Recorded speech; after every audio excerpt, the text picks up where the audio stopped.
Hello friends, welcome to నా cricket. నేను Harsha.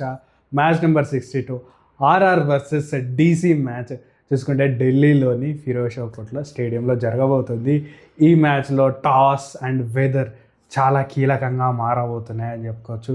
And ఆ వెదర్ తెచ్చే ఇంపాక్ట్ అయింది, టాస్ ఎందుకు అంత క్రూషల్గా మారబోతుంది అని అయితే ఈ వీడియోలో చర్చించుకుంటూ డీసీకి ఢిల్లీలో చాలా చెత్త రికార్డులు ఉన్నాయని చెప్పొచ్చు. ఆ చెత్త రికార్డుల గురించి కూడా అండ్ బౌలింగ్లో డీసీ చేసిన తప్పుల గురించి కూడా మనమైతే మాట్లాడుకుంటూ లాస్ట్లో విజయావకాశాల గురించి అయితే మాట్లాడుకుంటాం. అండ్ మళ్ళీ మన లాస్ట్ 10 మ్యాచెస్కి వచ్చేసినామని చెప్పొచ్చు. మన స్ట్రైక్ రేట్ లాస్ట్ సీజన్ అంటే లాస్ట్ 10 మ్యాచెస్ అయితే కొంచెం అటు ఇటు అయితే జరిగిందని చెప్పొచ్చు. దాని గురించి ఏంటిది అనేది లాస్ట్ వీడియోలో మాట్లాడుకున్నాం. బట్ ఈ వీడియోకి వచ్చేసరికి మనమైతే పిచ్ ఏ విధంగా బిహేవ్ చేస్తుంది, స్టేడియం రికార్డ్స్, దాంతోపాటు విజయావకాశాల గురించి అయితే మాట్లాడుకుందాం. అండ్ లేట్ చేయకుండా అయితే ఫస్ట్ అయితే పిచ్ ఏ విధంగా ఉంటుందో మాట్లాడుకుందాం. చూసుకుంటే పిచ్ గురించి ఆలోచిస్తే మాత్రం ఖచ్చితంగా ఒక మంచి బ్యాటింగ్ పిచ్ ఉంటుందా అంటే ఎస్, ఉండే అవకాశాలే కనిపిస్తున్నాయి.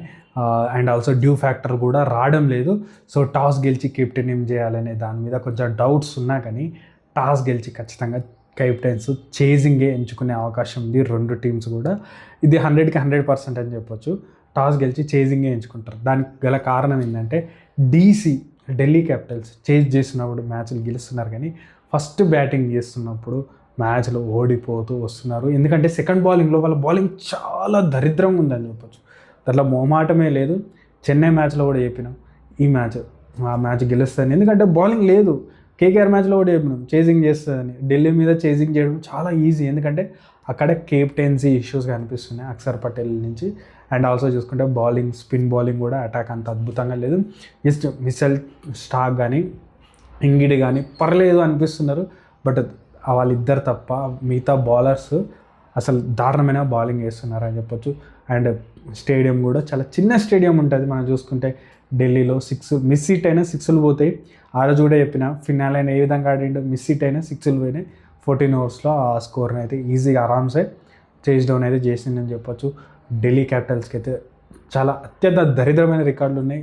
ఆఫ్టర్ మ్యాచ్ ఒక్క మ్యాచ్ ముంబై ఇండియన్స్ మీద గెలిచిన తప్పించి దాని తర్వాత ప్రతి మ్యాచ్ కూడా ఢిల్లీ క్యాపిటల్స్ ఈ స్టేడియంలో ఓడిపోయింది. పంజాబ్ కింగ్స్ మీద 260 కొట్టి ఓడిపోయింది. దాని తర్వాత ఆర్సీబీ మీద వాళ్ళు 90 రన్స్ ఏమో చేసినారు. చాలా దరిద్రమైన బ్యాటింగ్ చేసినారు ఫస్ట్ కూడా. అండ్ ఆల్సో తర్వాత చూసుకుంటే సిఎస్కేకి పాయింట్స్ ఇచ్చేసినారు. దాని తర్వాత కేకేఆర్కి పాయింట్ ఇచ్చేసినారు. అంతకుముందు మ్యాచ్ కూడా అదే జరిగింది. సో ఢిల్లీకి అయితే అసలు కలిసి రావడం లేదని చెప్పుకోవచ్చు.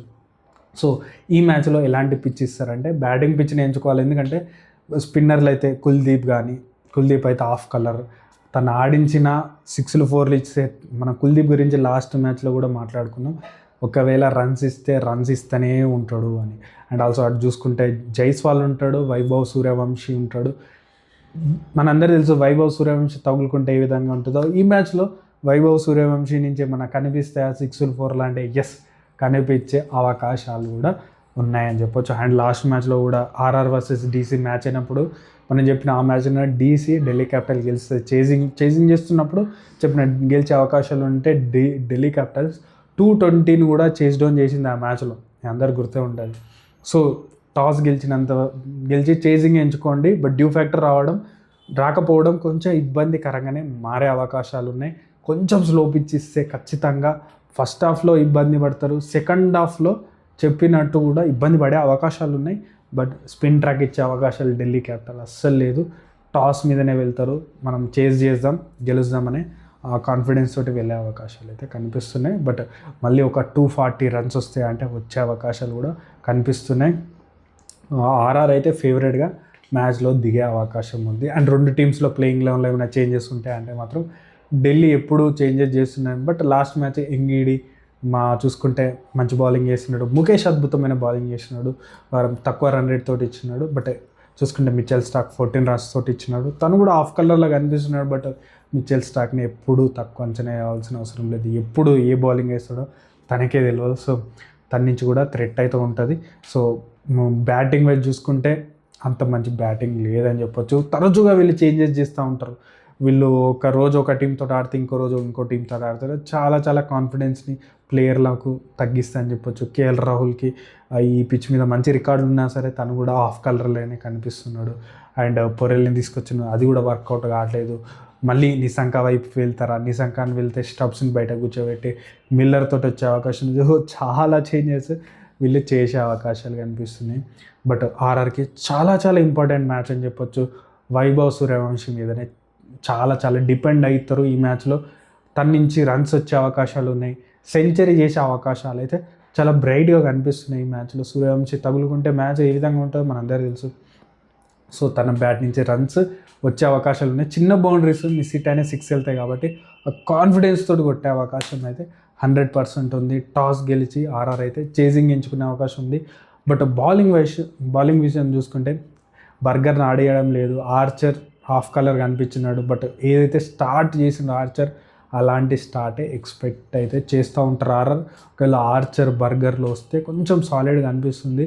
బట్ మిడిల్ ఆర్డర్లో బ్రిజెష్ కొంచెం స్లో ఉంటుంది కాబట్టి తను కూడా ఎఫెక్టివ్గా కనిపించే అవకాశం ఉంది. బట్ టూ మెనీ చేంజెస్ వీళ్ళు కూడా చేస్తున్నారు.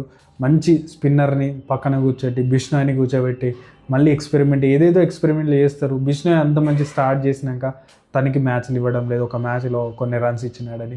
సందీప్ కూడా అసలు ఏమైపోయిందో తెలియదు. సందీప్ గురించి సందీప్ శర్మ ఎందుకు మ్యాచ్లు ఆడతలేడంటే ఎవరికి క్లారిటీ లేదు.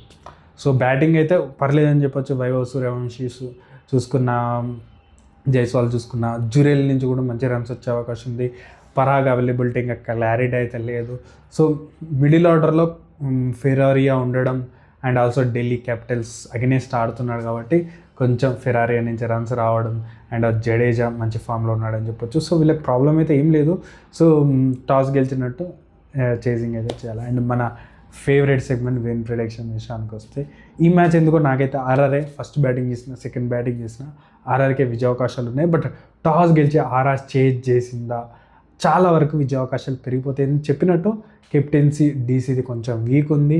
చేజింగ్లో టీమ్స్ ఢిల్లీ క్యాపిటల్ మీద ఆరామ్సే మ్యాచ్ను గెలవడం అయితే గమనించినాం. మనం లాస్ట్ 2 to 3 మ్యాచెస్ నుంచి ఢిల్లీ క్యాపిటల్ మ్యాచ్ గురించి చెప్పినాం. సెకండ్ బౌలింగ్ వేస్తున్నప్పుడు వాళ్ళ బౌలింగ్ వీక్ ఉంది. ఎంగిడి స్టాక్ తప్ప మిగతా బౌలింగ్ కొంచెం వీక్గా ఉండడం వాళ్ళకైతే కలిసి రావడం అనేది అయితే లేదని చెప్పొచ్చు. నాకైతే ఎందుకో ఆర్ఆర్ ఈ మ్యాచ్ టాస్ గెలిచి చేజింగే ఎంచుకుందని అయితే నాకైతే అనిపిస్తుంది. ఆర్ఆర్ మ్యాచ్ని గెలిచి కొంచెం పాయింట్స్ టేబుల్ టఫ్గా మారుతానైతే నాకైతే అనిపిస్తుంది. సో ఢిల్లీ క్యాపిటల్ కూడా గెలిచే అవకాశాలు ఉన్నాయి చేజింగ్ చేస్తే. సో పోస్ట్ టాస్ అనాలిసిస్లో టాస్ ఇన్ 10 minutesకి యూట్యూబ్ ఛానల్లోనే, మన ఛానల్లోనే పోస్ట్ అయితే పెడతాను. సో అన్ని ఇన్ఫర్మేషన్ అక్కడ వెదర్ కానీ బెటర్గా కండిషన్స్ ప్లేయింగ్ లెవెన్ అనేది తెలుసు కాబట్టి పోస్ట్ టాస్ అనాలిసిస్ అయితే మనమైతే చెప్తాను, మళ్ళీ చెప్తాను. మనం ఆ ప్రిడిక్షన్ ఇచ్చేది కానీ పోస్ట్ టాస్ ఇచ్చేది కానీ ఇవన్నీ కూడా నాలెడ్జ్ అని క్రికెట్ ఇంట్రెస్టింగ్ చేసుకోవడానికి మనం చెప్పిన ప్రిడిక్షన్స్కి. అంటే కొన్ని మ్యాచ్ ప్రిడిక్షన్ చూస్తే మీరు కొన్ని మ్యాచ్లో 250 కొడతారు అన్న మ్యాచ్లు కూడా చేజ్ డౌన్ చేస్తారన్న మ్యాచ్లు చేజ్ డౌన్ చేయండి. డ్యూ ఫ్యాక్టర్ వచ్చి ఎంత ఇంపాక్ట్ అవుతుంది అది చెప్పినాం. చాలా మ్యాచ్లు మనం చెప్పిన స్కోర్లు కూడా కరెక్ట్ అయితే రావడం జరిగింది. సో మనం 3.0కి వచ్చేసాం. లాస్ట్ 10 మ్యాచెస్లో 10 ప్రిడిక్షన్స్ కరెక్ట్ అవ్వాలి, మంచిగా ఎండింగ్ చేయాలని అయితే నాకైతే అనిపిస్తుంది. సో ఈ మ్యాచ్ అయితే ఆర్ఆర్ అయితే ఫేవరెట్గా మ్యాచ్లో దిగబోతుంది. ఆర్ఆర్ మ్యాచ్లు గెలుస్తుంది అయితే నాకైతే కొంచెం కాన్ఫిడెన్స్ అయితే ఉంది. సో మీరు ఏ టీం గెలుస్తుంది అనుకుంటున్నారు? అండ్ ఆల్సో ఈ వీడియోని ఇక్కడ వచ్చేసి ఇంత నచ్చినట్లు ఉంది ఖచ్చితంగా లైక్, షేర్, సబ్స్క్రైబ్తో పాటు